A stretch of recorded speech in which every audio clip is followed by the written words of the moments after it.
बहलोल दाना एक प्रसिद्ध सूफी संत और मुस्लिम विद्वान थे। उनका जन्म एक शताब्दी में बगदाद में हुआ था। वह अपनी बुद्धिमत्ता और ज्ञान के लिए प्रसिद्ध थे। बहलोल दाना की कहानियाँ और शिक्षाएं आज भी प्रसिद्ध हैं और लोगों को प्रेरित करती हैं। बहलोल दाना की एक प्रसिद्ध कहानी है जिसमें वह एक दिन सड़क पर चलते हुए एक व्यक्ति से मिलते हैं जो बहुत उदास और परेशान था।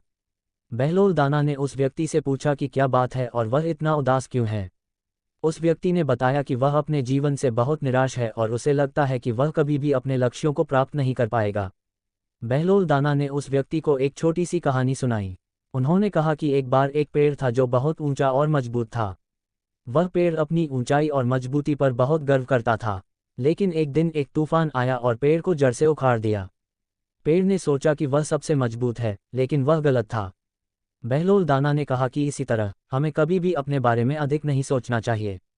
हमें हमेशा अपने लक्ष्यों की ओर बढ़ते रहना चाहिए और कभी हार नहीं माननी चाहिए।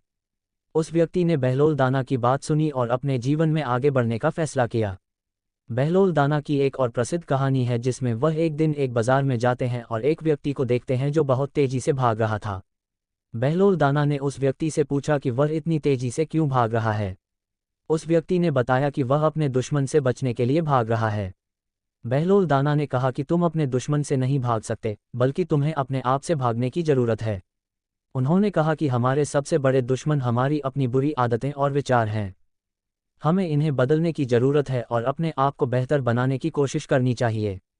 बहलोल दाना की कहानियाँ और शिक्षाएं आज भी लोगों को प्रेरित करती हैं।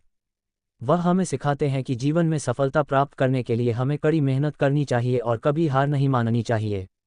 हमें अपने लक्ष्यों की ओर बढ़ते रहना चाहिए और अपने आप को बेहतर बनाने की कोशिश करनी चाहिए।